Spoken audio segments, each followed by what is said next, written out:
I want to say thank you so much for joining us on our YouTube channel. If you haven't subscribed yet, you need to do it because we're constantly adding new messages literally every week and sometimes even more than once a week. I believe that the content and the messages that you hear will do nothing but boost your faith and lift your spirit. That's our desire, and point you to Jesus, the only answer. And would you do one other thing? Would you, when you have a message speak to you, share it with a friend, share it with a family member. This is one of the greatest ways you can be an evangelist. You can be someone who presents the gospel to people. All you have to do is use your technology and your influence online to let people know about this YouTube channel. Thanks again for subscribing. Do it today, and I know that you'll be blessed as we share the Word of God together. You've prayed until your voice cracked. You've cried until the tears stopped coming. And you've stared at the ceiling at 2 a.m. wondering, God, did you forget about me? It feels like heaven is silent, like your life is on pause while everyone else is moving forward. But what if I told you, right now, in this very moment, God is working harder for you behind the scenes than you have ever worked in your life? What if the no you heard wasn't rejection, it was protection? What if the delay you hate is actually the strategy that will save you?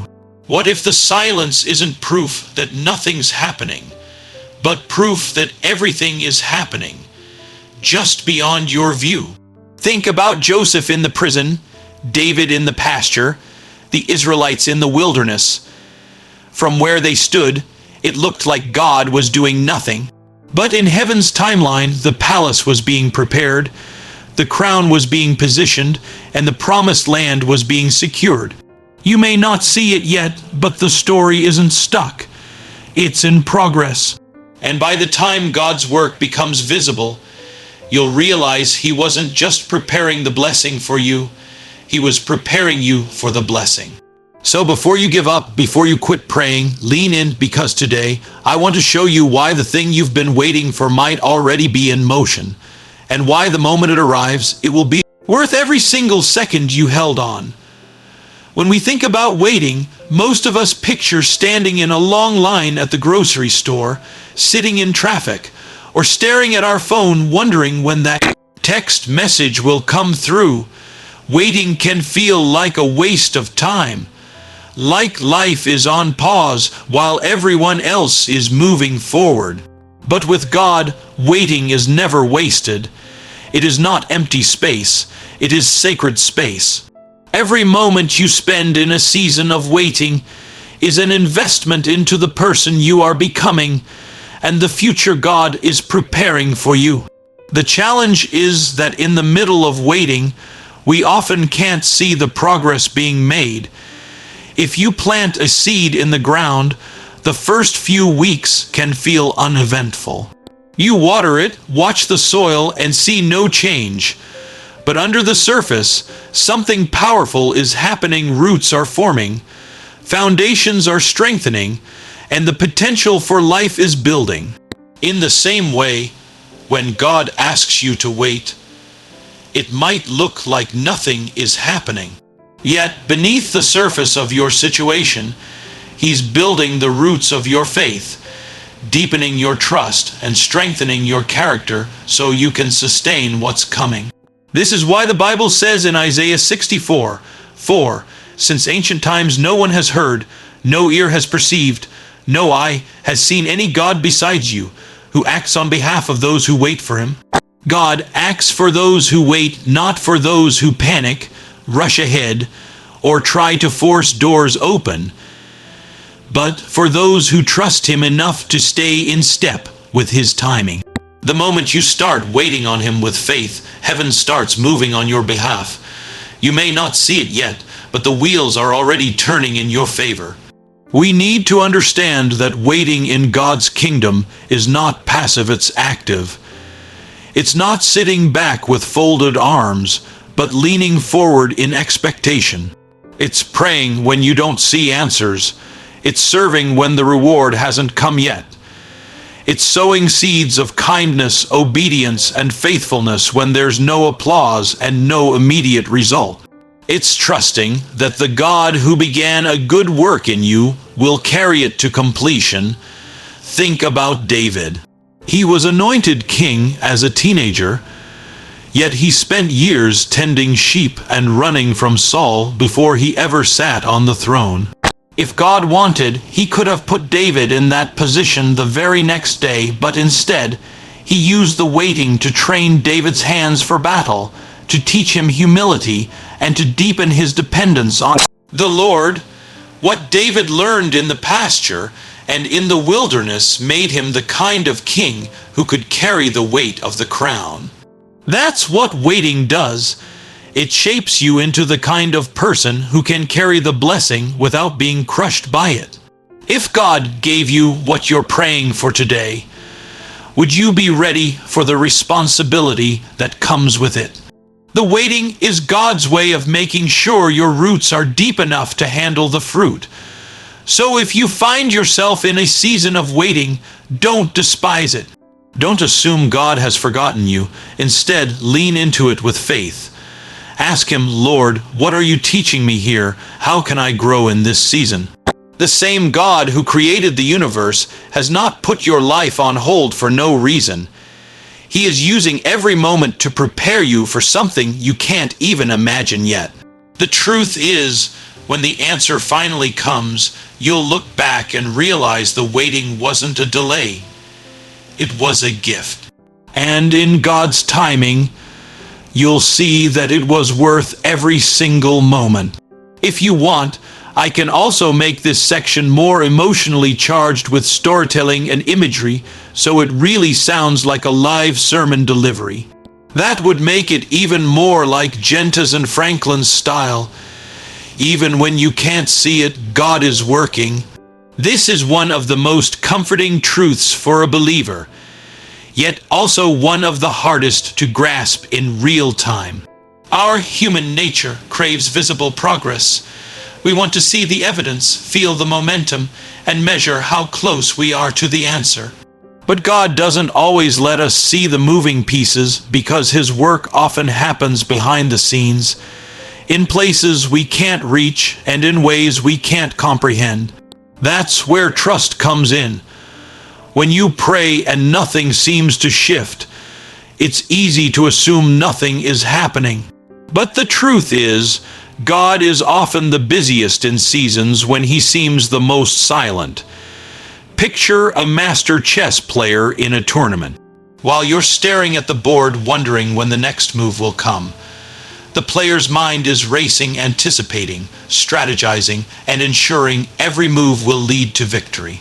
In the same way, God is orchestrating your life with precision, aligning events and people so that His plan will unfold at exactly the right time. Behind the curtain of your current circumstances, God is speaking to hearts, opening doors, closing the wrong ones, and creating divine appointments. Think about Joseph.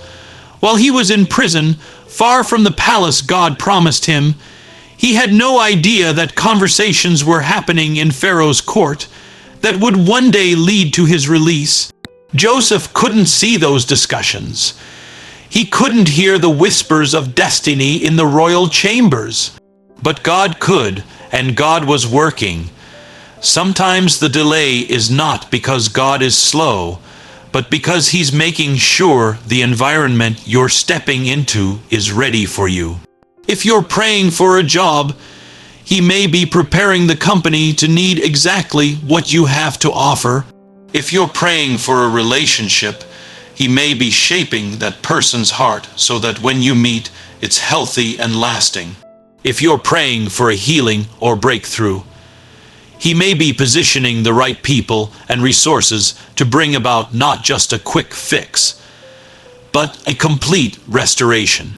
It's also worth remembering that God's behind the scenes work isn't just about the end result. It's also about the process. In the silence, He is strengthening your faith muscles. In the waiting, He's teaching you to depend on Him, not on what you can see. Because once you learn to trust Him in the dark, you'll have no problem praising Him in the light. We live in a world that celebrates instant gratification. Everything from fast food to instant downloads trains us to expect immediate results. But the kingdom of God often works differently. It values roots before fruit, process before product. When you plant a tree, you don't demand it produce fruit in a week. You let it grow deep roots, strong branches, and healthy leaves before the fruit comes. In the same way, God is ensuring your spiritual tree can sustain the weight of the blessing when it arrives. So if it feels like nothing is happening, remind yourself of this truth. God is moving in ways you can't measure. The lack of visible progress is not proof of His absence. It's evidence of His precision. Every unanswered question, every closed door, and every delay could be part of the very process that's leading to your answer. One day, when the promise is fulfilled and the blessing is in your hands, you'll look back and realize it wasn't random. It was divinely arranged. You'll see how each detail, even the frustrating ones, fit perfectly into the bigger picture. And you'll understand that the whole time you were waiting, God was working. If you want, I can now expand point 3 with strong biblical storytelling, so it connects emotionally like a live sermon. That would keep the flow consistent.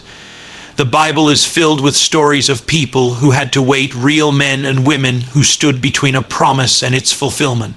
These examples are not there just to fill pages.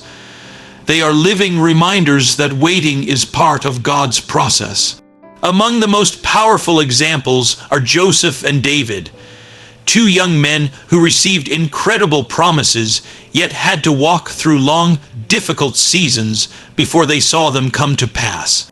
Joseph's story begins with dreams, literal visions from God that he would one day be in a position of authority, so great that even his family would bow before him. That was the promise, but immediately after receiving it, Joseph's life seemed to go in the opposite direction. Betrayed by his brothers, sold into slavery, falsely accused, and thrown into prison. None of those moments looked like a step toward the palace. From a human perspective, it would have been easy for Joseph to believe the dream had died. But God was still working. Each stop along Joseph's journey was part of the preparation. In Potiphar's house, he learned to manage resources and people. In prison, he developed leadership skills and faith under pressure. And at just the right time, when Pharaoh needed someone to interpret his troubling dreams, Joseph was in position. Overnight, the prisoner became the prime minister of Egypt. David's story is just as powerful. As a young shepherd boy, David was called in from the fields to stand before the prophet Samuel. There, in front of his older brothers, he was anointed to be the next king of Israel. Imagine that moment, the oil dripping down his head, the confirmation of God's favor. And then nothing, no royal robes, no throne. Instead, David went back to tending sheep. He faced lions and bears. He delivered food to his brothers, and eventually he faced Goliath with a sling and a stone. Even after defeating the giant, David didn't take the throne immediately. Instead, he spent years on the run, hiding in caves and dodging King Saul's attempts to kill him. Why? Because God was shaping David into a king who could handle the weight of the crown with humility, courage, and reliance on the Lord. These stories teach us something vital. God's promises often come with a process, and that process almost always includes waiting. We tend to view waiting as wasted time, but in God's kingdom, waiting seasons are training seasons. Joseph learned administration, patience, and integrity long before he sat in the palace. David learned warfare, worship, and leadership long before he wore the crown. Without those years of hidden preparation, neither man would have been ready to step into the role God had planned for them. We also learn that the path to the promise is rarely a straight line. There are detours, delays, and difficulties along the way. But every one of those moments is purposeful. The pit prepared Joseph for the prison. The prison prepared him for the palace. The pasture prepared David for the battlefield, and the battlefield prepared him for the throne. What looks like a setback in your eyes may be a setup in God's plan. When you're in your own season of waiting, it can be tempting to compare your life to someone else's. You see others stepping into blessings you've prayed for, and you wonder if God has passed you by. But remember, Joseph and David both waited years before their promises were fulfilled. If God is making you wait, it's because He's preparing you for something greater than you can currently see. The next time you read about Joseph or David, don't just see them as heroes of the faith. See them as proof that God works in the waiting. What He did for them, He can do for you. And when your waiting season is over, the story you'll tell will inspire someone else to keep holding on. If you'd like, I can make Point 4's expansion even more intense by weaving in deep emotional hooks about divine delays, so it hits harder like a real revival sermon. Sometimes the reason God hasn't answered yet has nothing to do with your worthiness, your faith, or your prayers. It has everything to do with His protection. We often think delays mean denial, but in God's timing, a delay can be the greatest act of mercy and love. What feels like God holding something back is often God holding something together for your good. He sees what you can't see. He knows the road ahead, the traps the enemy has set, and the details that still need to be aligned before it's safe for you to step forward. Imagine a loving parent with a small child who's eager to cross a busy street. The child might tug at their hand, thinking they're ready, but the parent holds them back, waiting for the traffic to clear. From the child's perspective, it feels like an unnecessary delay, but the parent knows that rushing forward too soon could lead to disaster. That's exactly how God operates with us. We see the promise, we want it now. But God, in His infinite wisdom, knows when the timing is dangerous, when relationships are not ready, or when circumstances are unstable. There are seasons when God is not just preparing the blessing for you, He's preparing you for the blessing. If He released it too early, it could overwhelm you, distract you from Him, or even pull you out of His will. A job opportunity that looks perfect now might be a source of burnout and compromise if you step into it without the right boundaries in place. A relationship you've been longing for might crumble if it begins before both hearts are healed and mature. Even a financial breakthrough, if it comes before you've learned stewardship, could lead to waste instead of blessing. The Israelites learned this lesson the hard way. In the book of Exodus, God led them out of Egypt with a promise to bring them into the land flowing with milk and honey. But instead of taking them on the shortest route, He took them the long way around. Why? Because they were not ready to face the battles ahead. If they had gone straight into the fight without preparation, they would have turned back in fear.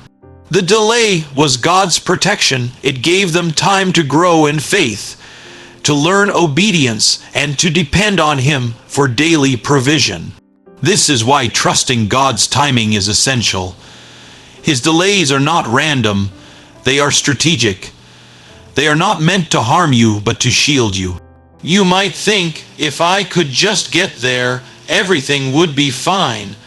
But God says, if I get you there too soon, you might lose what I gave you. The very thing you see as a delay is actually God's way of ensuring your destiny isn't destroyed by premature arrival. Sometimes He's also protecting you from people. There may be individuals in your life right now who cannot go with you to the next level. If God opened the door before those ties were cut, they could sabotage the blessing or drag you back to a place He's trying to deliver you from.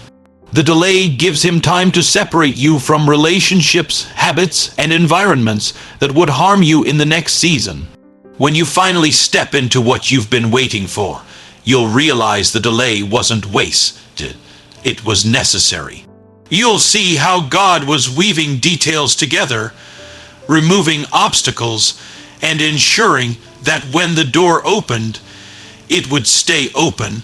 Until then, trust that His not yet is just as loving as His yes. You are not being punished. You are being protected. And when the moment comes, you'll thank Him that He made you wait. If you want, I can now expand point 5 to flow naturally from this, building on the idea of positioning and purpose in the waiting season. That would keep the sermon progression strong. When you find yourself in a season of waiting, it's easy to feel overlooked, forgotten, or even abandoned. You pray, you serve, you try to stay faithful, yet it feels like you're stuck in the same place. But the truth is, you're not stuck. You're stationed. You're not being punished. You're being positioned. Waiting seasons are not God's way of sidelining you. They are His way of strategically placing you for what's coming next. Positioning is intentional. Think about a skilled general preparing for battle. Every troop, every resource, every weapon is placed with precision. The placement might not make sense to the soldiers, but the general sees the whole battlefield. In the same way, God sees the full picture of your life, the future opportunities, the people you will meet, the challenges you will face, and He positions you exactly where you need to be so that when the time is right, you can step into victory. Sometimes positioning means staying in a place you'd rather leave. David was anointed to be king, but after the oil flowed over his head, he was sent back to the pasture to care for sheep. From the outside, that might have looked like a demotion, but in reality, the pasture was David's training ground. There he learned how to protect the flock, how to fight off lions and bears, and how to worship God in solitude. All of those skills would be vital when he faced Goliath and later when he led the nation.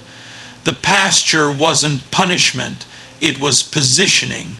Other times, positioning involves being placed in environments that stretch you. Joseph was positioned in Potiphar's house, where he learned administration and leadership. Later, he was positioned in prison, where he learned patience, humility, and how to interpret dreams. Each position seemed like a step backward, but each one was actually a step toward the palace. God knew that before Joseph could manage the resources of a nation, he had to prove faithful in the small, hidden places. Positioning can also mean God is placing people around you for the next chapter of your life. You may not realize it now, but the friendships you form, the mentors you meet, and even the difficult people you encounter can all be part of God's preparation. The right relationships at the right time can open doors no amount of effort on your part could ever open. That's why it's important not to despise where you are or who God has placed in your path. In seasons of positioning, your job is not to force doors open, but to be faithful where you are. If you're in the pasture, be the best shepherd you can be. If you're in the prison, serve with excellence like Joseph did. If you're in the wilderness, worship God like David. The way you steward your current position determines how ready you'll be for the next one. We often think of waiting as a pause in the story, but with God, it's part of the story. Every moment you spend in that position is shaping your character, deepening your faith, and aligning you with the plans He has for you. And when the time comes, you won't have to fight to step into the next chapter. The door will open, and you'll realize you've been standing in the perfect place all along. So instead of asking, "Why am I still here?" start asking, "What is God preparing me for right here?" Because the pasture, the prison, the wilderness, none of these are permanent. They are positioning points, and when God moves you, you'll be exactly where you need to be to receive what He's had for you all along. If you'd like, I can now expand point 6 to close the message with a strong, hope-filled climax that would feel like the final rally of a live sermon. When the season of waiting finally ends and God places the answer into your hands, you will realize something extraordinary. The blessing is not just what you asked for. It is more than you imagine. God doesn't simply meet needs, He exceeds them. That is His nature. Ephesians 3:20 tells us He is able to do exceedingly abundantly above all that we ask or think, according to the power that works in us. That means His plans for you are bigger than your prayers, deeper than your dreams, and richer than your expectations. When Joseph was freed from prison, he didn't just get his freedom back, he was promoted to the highest position in Egypt under Pharaoh. When David finally took the throne, he didn't just become king over Judah, he was crowned king over all Israel, uniting a divided nation. Both men received far more than they had initially envisioned. Their seasons of waiting had stretched their capacity to receive and appreciate the greatness of God's fulfillment. That's what waiting does. It expands your spiritual container. If God answered too soon, your vision might be too small, your faith too limited, your gratitude too shallow. But the waiting enlarges your heart and sharpens your faith. So when the blessing comes, you don't take it for granted. You can steward it with wisdom, humility, and purpose. It's also in the waiting that you learn to value God's presence more than the promise. When you've walked through nights of prayer, tears, and unanswered questions, you discover that the greatest gift is not the thing you were waiting for. It's the God who walked with you in waiting, and when the blessing finally arrives, you don't worship the gift. You worship the giver. Many times, God's answer will not just solve your problem. It will overflow into the lives of others. When the Israelites were delivered from Egypt, it wasn't only about their freedom. It was about God displaying His glory to the nations. When Hannah finally gave birth to Samuel after years of waiting, she dedicated him to the Lord, and he became one of Israel's greatest prophets. Your answered prayer could become the seed for someone else's miracle. And here's the beauty. You won't just get what you asked for. You'll get it at the perfect time. God's timing has a way of making everything sweeter. If you've ever waited a long time for something and then finally received it, you know the joy is deeper, the gratitude richer, and the impact greater. The story of how it came to pass becomes a testimony that encourages others to keep believing. In fact, your testimony will carry a power that only waiting can produce. When you stand on the other side of your breakthrough, you'll be able to look someone else in the eye and say, "I know what it's like to wait, to feel forgotten, and to wonder if God is still working, but I can tell you He is faithful and His timing is perfect." That kind of encouragement doesn't come from theory. It comes from living it. So don't be surprised when the blessing surpasses your expectations. God doesn't do just enough. He is the God of overflow, the God of pressed down, shaken together, running over blessings. The very thing you've been praying for might just be the smallest part of what He has planned. And when it comes, you will understand that every tear, every prayer, every moment of waiting was worth it. Because God is not just working on what you are waiting for. He is preparing to give you something you didn't even know to ask for. Something that will leave you in awe of His goodness for the rest of your life.